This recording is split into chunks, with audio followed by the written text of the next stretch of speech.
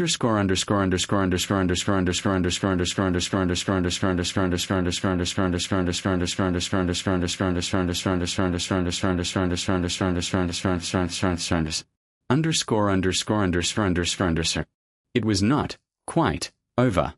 Vantrish's people didn't stand down so much as freeze, the specific, disciplined freeze of soldiers who had been told they were negotiators and had just discovered, in real time, that the distinction had been a fiction someone else got to decide. One of the three, younger than Vantrish, hand drifting toward a concealed weapon at his hip in a motion he probably thought was subtle, found Bram's voice crackling over the corridor comm before he finished the motion. "Director Oduma has full station control and armed security inbound to your position," Bram said, steady now, steadier than he'd sounded in 20 minutes. "That's not a threat. That's a fact. You have about 40 seconds to make a good decision." Myra didn't move. Didn't reach for anything, didn't raise her hands, didn't do any of the things a frightened person does when a weapon appears near them. She simply kept looking at Vantrish, waiting, the way she'd been trained to wait years ago in a room that didn't exist on any record, not with courage exactly, but with the specific patience of someone who had already run the numbers on this exact kind of standoff 100 times before, in training, until the running of the numbers stopped feeling like fear and started feeling like arithmetic. "Lower it," Vantrish said finally, to his own man, in Thren, not bothering to root it through translation. "It's over. She's right. It was always going to end the moment the hardware didn't cooperate." The weapon lowered. Security arrived 90 seconds later, Ansu's station guards, moving fast, weapons drawn but disciplined, the kind of arrival that in a different story might have been the climax. Here it was closer to punctuation. Director Oduma arrived a half-step behind them, her torn-off credentials still in one fist, and looked at the scene in the corridor, Vantrish and his people standing down, Myra standing calm and unarmed between them and nothing at all, with an expression that had finally, fully, stopped being composed. "How?" Director Oduma said again, and this time it wasn't an accusation. It was closer to a request. Myra looked at the data chit still in her hand.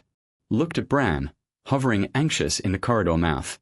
Looked, last, at the observation window at the corridor's far end, where the long det still hung dark and folded wrong against the stars, its secret, whatever it actually was, still sealed and still, for tonight, safe from anyone who wanted it badly enough to kill 60 people getting it.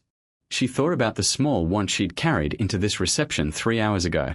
Get through the summit. File the reports. Go home to a posting where nobody called her the Aide like it was a species designation. She thought about the fear folded tight beneath it, the one she'd carried much longer than 3 hours, that something would eventually force her to stop being small, and that when it did, it would cost her the only kind of safety she'd ever really trusted, the safety of not being seen. It had happened tonight. And the cost, when she finally counted it, was smaller than she'd spent years fearing it would be. "My name is Myra Okafor," she said. "I'm a field specialist with the Deep Field Crisis Corps, assigned to this summit undercover 11 months ago when core analysis flagged an unusually high probability that the long debt salvage claim would attract exactly this kind of interference. I wasn't sent to stop Ambassador Vantrish specifically. I was sent because someone, somewhere, ran the numbers on this station the way I just ran them in that corridor, and decided the honest answer was, something bad is going to happen here, and it's going to happen fast, and whoever's in the room when it does needs to be able to keep making good decisions after the 5th thing goes wrong, not just the first." Director Oduma stared at her for a long moment. "You've been an aide in my reception hall for 11 months.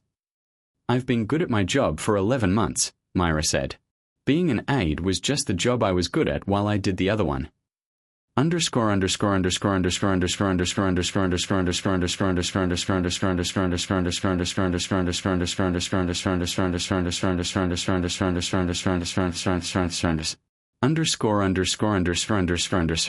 The next 4 hours were paperwork disguised as crisis response, which was, Myra reflected, most of what real crisis response actually was. Vantresh and his 3 subordinates were placed under Ansu custody pending a formal inquiry into the Standing Directive's authorship. The hard copy log Bram had pulled proved, under closer forensic reading, to have been planted using access credentials stolen from Director Oduma's own office 6 weeks earlier, likely by someone on Vantresh's staff with clearance to the director's residential quarters during a prior diplomatic function. Motive, once the paperwork caught up to it, turned out to be almost disappointingly simple. The Thren Consortium's internal audit of the salvage claim had determined, quietly, that the Long Det wasn't merely a derelict warship. Preliminary scans recovered from its outer hull suggested it was a pre-Accord weapons platform, the kind of asset that could reshape a regional balance of power for whoever controlled it first, and controlling it first meant not waiting for a vote that might not go their way. None of that reached the public feed that night. What reached the public feed, edited down to 90 seconds by a station media officer who understood exactly what would travel, was simpler and stranger. A human logistics aide walking calmly toward an armed alien ambassador in a failing, half-dark corridor and talking him into standing down with nothing but a datapad and a level voice. Director Oduma found Myra afterward in the station's small medical bay, where a bored Ansu physician was checking her for smoke inhalation she didn't have and stress fractures she didn't have either, mostly because protocol required it and Myra hadn't had the energy left to argue. Ambassador Vantresh asked me a question in his final statement before custody, Director Oduma said, sitting on the edge of the adjacent cot without being invited, which from an Ansu director was itself a small, deliberate act of respect. He asked how a species with a reputation for emotional volatility produced an operative who talked him down without raising her voice once. Myra almost smiled. What did you tell him? I told him I didn't know yet. I'm still deciding whether I want to. Director Oduma studied her for a moment, hands finally still, finally readable, finally saying something closer to simple curiosity than fear. You never seemed frightened tonight. Even at the start, when the first alarm sounded and no one else in that hall understood what it meant yet, you didn't panic. You countered. I was frightened the entire time, Myra said. Being frightened and stopping were never actually connected for me. I think that surprises people more than the fighting would have, if it had come to that. She looked down at her own hands, steady now the way they'd been steady in the corridor, the way they'd been steady since a training room years ago taught her that fear was information, not an instruction. Most of the species I've worked alongside treat calm as the absence of fear. For us, it's usually just what's left after you've made room for the fear and kept working anyway. Stack 5 things going wrong on top of a Thren negotiator and eventually something in him breaks or freezes. That's not a flaw in him, that's just where his threshold sits. Ours sits somewhere further out. Nobody's sure why. We've had 10,000 generations of practice not getting the luxury of freezing. Director Oduma was quiet for a moment. That's not a comfortable thing to learn about a species you've spent decades underestimating. No, Myra agreed. It rarely is, for anyone. The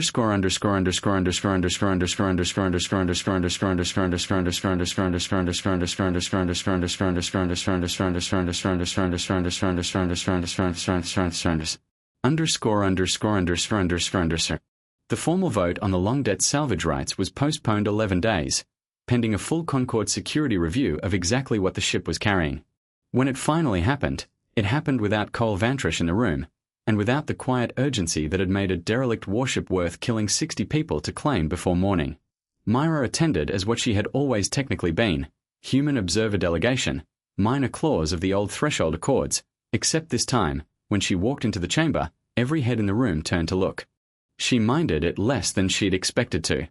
Bram found her afterward in the observation lounge, off-duty, out of uniform, holding 2 cups of something hot that smelled nothing like coffee and tasted close enough that she decided not to ask what it actually was.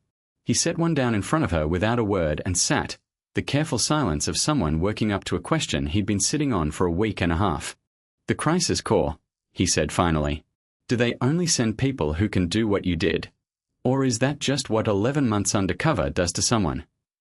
Myra turned her cup slowly between her hands, watching the lights of the debris field beyond the window, the Long Det still out there, still under close guard, still keeping whatever secrets remain of it until the review finished. Neither. Exactly. They send people who've already learned how to keep functioning when everything stacks up at once. Some of that's training. Some of it's just, she paused, looking for the honest version of the sentence rather than the tidy one. Some of it's just what happens to you, growing up on a world that was never going to slow down and wait for you to catch your breath before the next thing hit. You either learn to keep making decisions anyway, or you don't get the chance to learn much else. That sounds exhausting. It is, Myra said. It's also just Tuesday, most weeks. She almost smiled at that, and let herself, because there was no reason left tonight to hide it. The part people get wrong is thinking it means we don't feel any of it. We feel all of it. We've just stopped waiting for the fear to leave before we get back to work. Bram considered that for a while, turning his own cup in his hands, the observation lounge quiet around them except for the low hum of a station finally, fully repaired. Director O'Doomer's filing a formal commendation. For you. For the station. I know. I asked her not to make it public. She's doing it anyway. Myra huffed out something that was almost a laugh. Of course she is. Outside the window, the long debt turned slowly at the end of its tow line, dark and folded wrong, no longer a secret worth dying to keep, no longer the most dangerous thing in a room. Myra Okafor sat with a cup of something that wasn't coffee, in a station she'd helped save without raising her voice once, and let herself, for the first time in 11 months, simply be tired. Not small, not invisible, not the Aide nobody looked at twice. Just tired, and done, and finally, quietly, seen. Word of what had happened aboard Concord Station Kessel spread slowly rather than fast, the way true things usually did when nobody had a dramatic recording to sell alongside them. There was no viral footage this time, no banned broadcast, no single explosive image for 100 worlds to argue about. There was only a small, steady correction moving through the diplomatic circles that mattered. A growing, grudging note added quietly to 100 internal briefings across a dozen governments that had spent generations treating humanity as a curiosity to be managed rather than a variable to be respected. Reassess threshold assumptions regarding human stress response under compounding operational failure. One such briefing read, filed by an ANSU intelligence office that rarely revised anything at all. Prior models significantly underestimate functional stability under stacked crisis conditions. Recommend caution in future scenarios involving human personnel presumed non-critical. Nobody wrote humanity a slogan for that one. Nobody needed to. Somewhere on a world that had never once given her species the luxury of slowing down, that quiet correction was already worth more than any cheer a stadium could have given her.